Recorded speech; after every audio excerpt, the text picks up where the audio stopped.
It is day 36 of my journey towards writing my fantasy novel, and this is my example. Tolkien's Silmarillion, beautiful Dutch edition. And if I were Tolkien, then in the first 5 days of February, I would have written exactly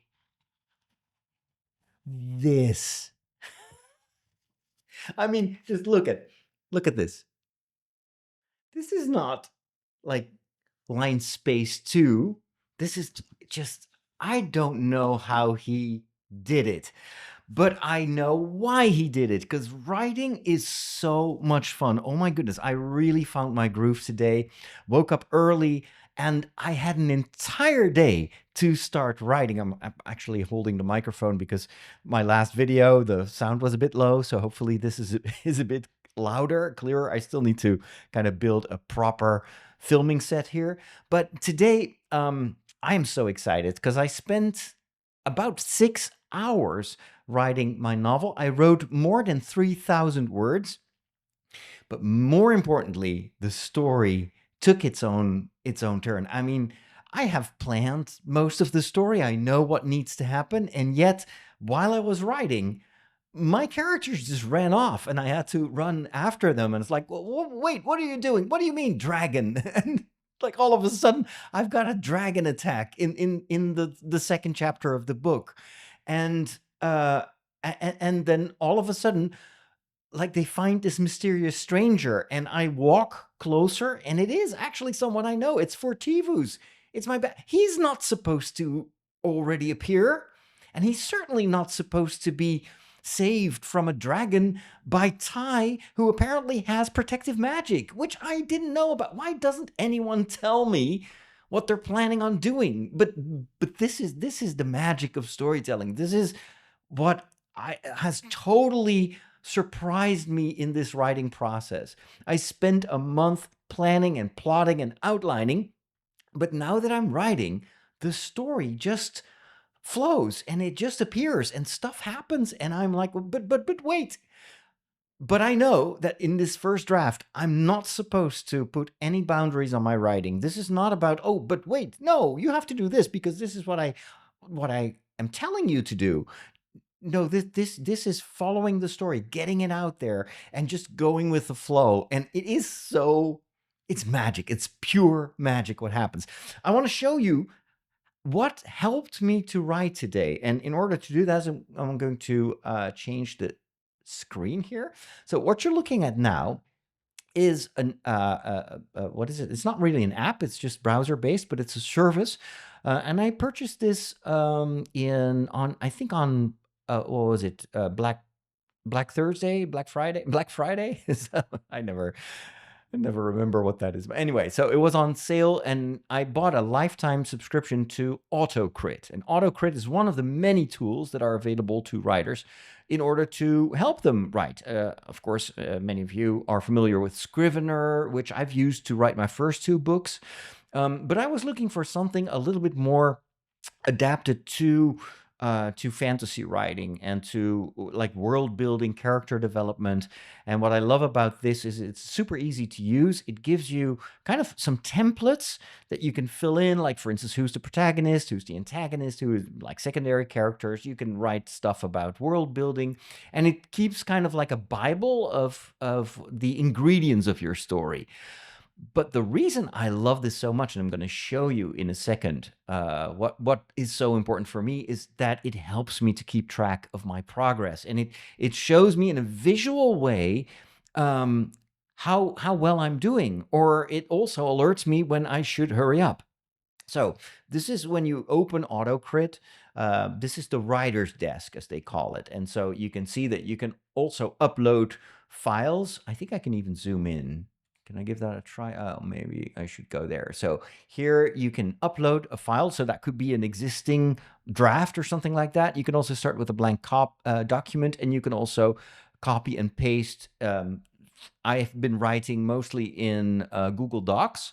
And so I could just take the text that was already in there and then add it to my document. Now, here on, if I zoom back, it shows me you can have actually multiple projects. So here under recent files, you see Dawn of the Story Mages, and it tells me that I've now so far written more than 4,000 words, and my last edit was just, what is it, like half an hour ago. And if I click continue writing, let me do that here in the browser window, it shows you the whole text, the prologue. This is chapter 0, and then chapter 1, which is called the Tower. This is how we first get to know about this magical tower. And then and chapter 2, this is what I did not plan. I knew that in chapter 2 something needed to happen, not the main incident that will set things in motion, but kind of like a precursor. Something dramatic happens because I want this book to be a page turner. So I don't want to spend too much time in kind of explaining the world and giving you lots of historical background. If you want historical background on early medieval monasticism, you got to follow my course. But no, this is supposed to be entertaining reading. And so I wanted chapter 2 to have something happening, but I didn't know what. And so I started writing, and I immediately, almost automatically, switched from the POV of Ty and his little brother Brandon to, at first it was just Orla, and then I was like, no, it should be Orla and Neve, so her younger sister, and the both of them are cleaning the dormitory while the monks are out in the fields and in the sun, and they have to work. And then all of a sudden, there's this Irish collie, which is actually Ty's dog. Ty doesn't know that, and I only discovered it today. But the dog is barking, and he arrives, and he's in panicking, and he signals to Orla that something is wrong with Ty. So she goes there, and she discovers that she sees Ty standing there.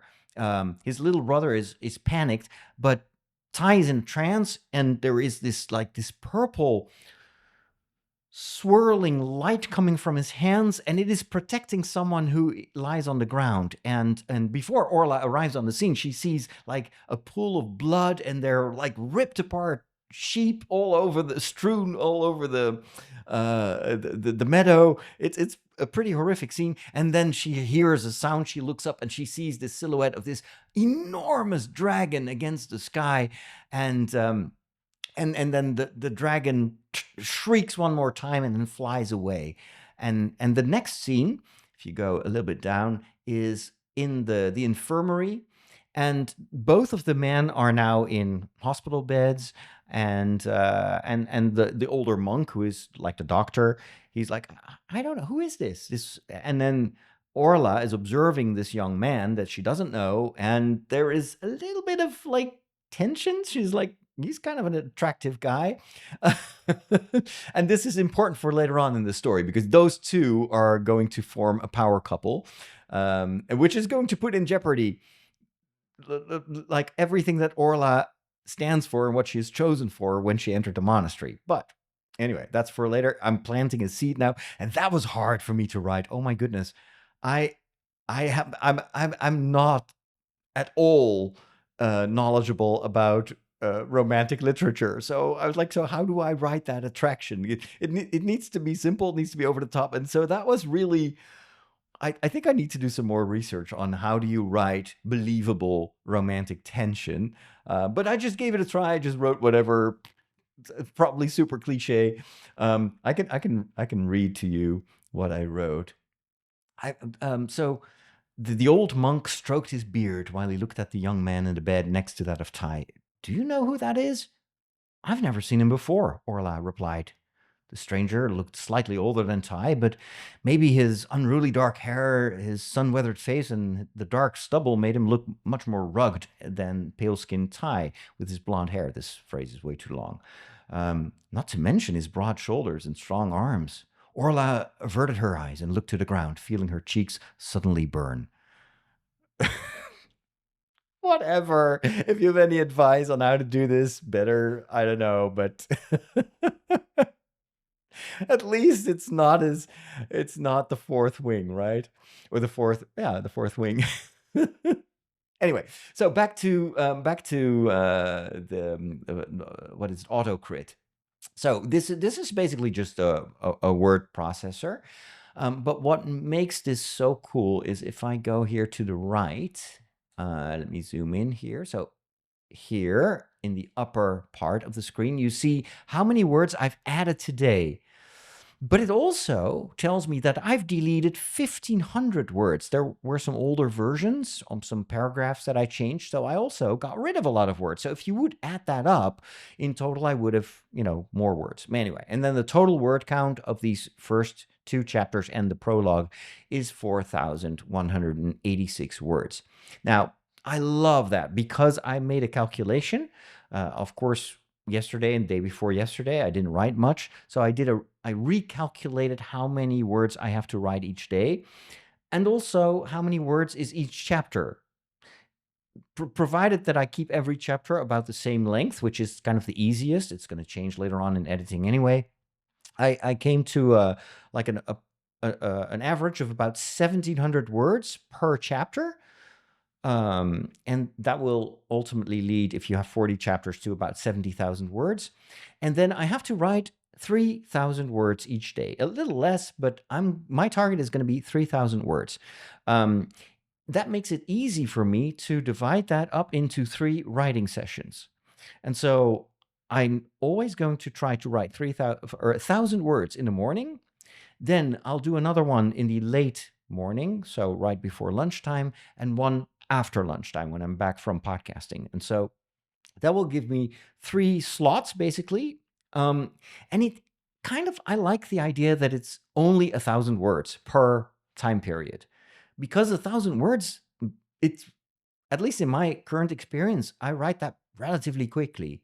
And so I stay motivated. And it's also, I noticed it's very beneficial for me if I take breaks in between those longer stretches of writing, because then I can clear my mind, think of something else. And then when I sit back at the computer, I actually really want to write the next part. So I can just stop in the middle of something happening, like my right before the last 1,000 words. I had discovered this dragon. And then when I got back, I was like, okay, so now I need to figure out what happens with the dragon and everything.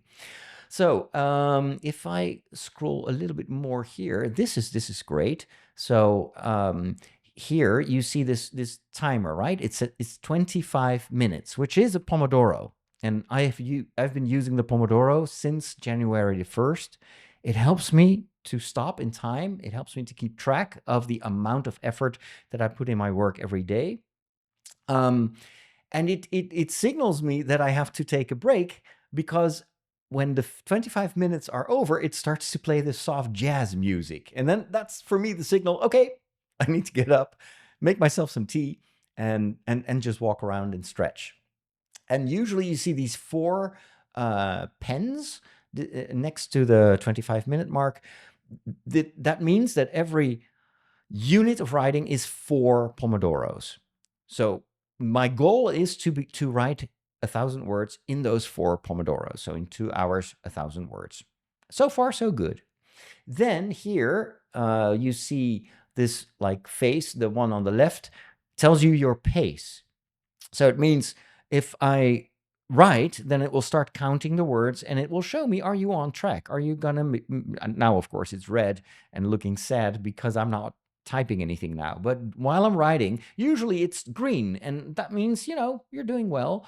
And sometimes I have to stop and think or do some research, and then immediately I get the sad face signaling to me that I am actually below my target speed of writing. And then on the right side is the focus. And I think that has to do with not switching away from the writing window. So for instance, if I would go and check my Blue Sky feed, then it immediately sees, hey, you're losing your focus. Stay focused. Stay on target, as they say in Star Wars. Then this whole like Pomodoro thing is, you can turn it on here. So if I click here, there's a menu, and it shows you the word count and some options for that. The writing timer.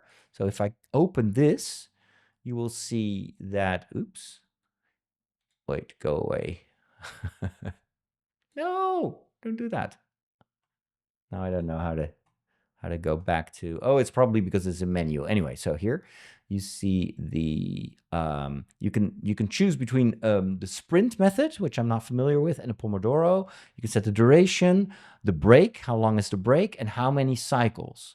Do you want to count up or count down, blah, blah, blah, and I don't know exactly how to navigate the rest. And you can even choose the music you want to play whenever you're done with one Pomodoro. So that's about that's this. Now the other page that I really like about this, so up here, let me show you this. It can detect the chapters. As long as I put in like chapter 2 and then the chapter title, it will automatically reformat the text. And this is so handy. If I click on this, you see it shows you how many words per chapter you have. So right now, chapter 1 is perfect, 2,000 words. Chapter 2, the attack, is only 1,000 words, which means I need to still add some other events. And that's appropriate because the second half is going to be the problem that Ty now has. He will miss the test. The test that selects the new scribes is happening that evening. And he's in bed. He's been unconscious. He cannot make it. So that creates a lot of tension for him. We'll see. Well, I'll get back to him tomorrow. So anyway, that is what I like about this whole word processing part. But if I go back to this screen, I can also go here to goals and stats. So if I click that, look at what we have here. This is my statistics page, and it has all these streaks. And as an ADHDer, I am addicted to streaks. This alone is going to help me write the entire novel for the month of February without getting distracted. So here it shows me that indeed I have managed to get to 100% of my goal. I even went over, because look, I wrote a total of 3,000 words. I only had to write 2,000. But of course, I'm a little bit behind, so that is not a problem. Here you see like a graph. Of course, I didn't write anything in January, and then it starts, and then here towards the end, I cannot get that any closer, and now I'm in the way. But anyway, you see that this ultimately will result. The green line shows you the words that you've written, and the red one is how many you have deleted. And then down below, you can see the individual streaks, and it's just kind of like, okay, I managed to write for one day. I wrote 500 words, 1,000 words, 1,500, 2,500. It doesn't have 3,000, which would be ideal, but at least I can more or less see that I managed to do what I wanted to do today. I really, really, really like that. Now my cheeks are also flustered. And it's just because it's the end of the day and I've been up for a long time. And usually when I get tired, my face gets red.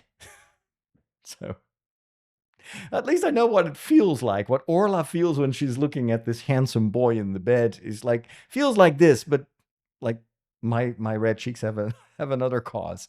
Anyway, thank you so much for joining me for today's update. I hope the audio was okay. Let me know in the comments. And if you want to help me with this video and with this channel, could you take 1 second to just press the like button? I know everyone asked this, but I've recently watched a video about the algorithm, and those likes are super important. And if you want to do something even better, could you leave a comment and just in one sentence in the comments, answer this question.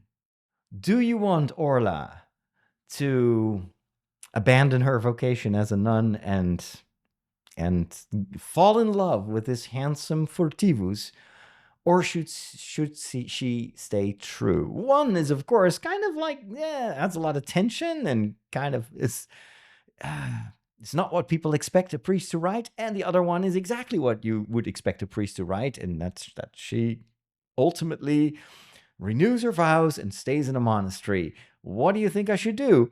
I write this for you, right? Not for me. So let me know in the comments. Just one sentence is enough. If you have any other ideas, of course, it's also welcome. But that engagement will go a very long way in helping me get these videos out to a larger public, which is obviously what I hope to do. The more, the merrier. Thank you again, and I will talk to you tomorrow.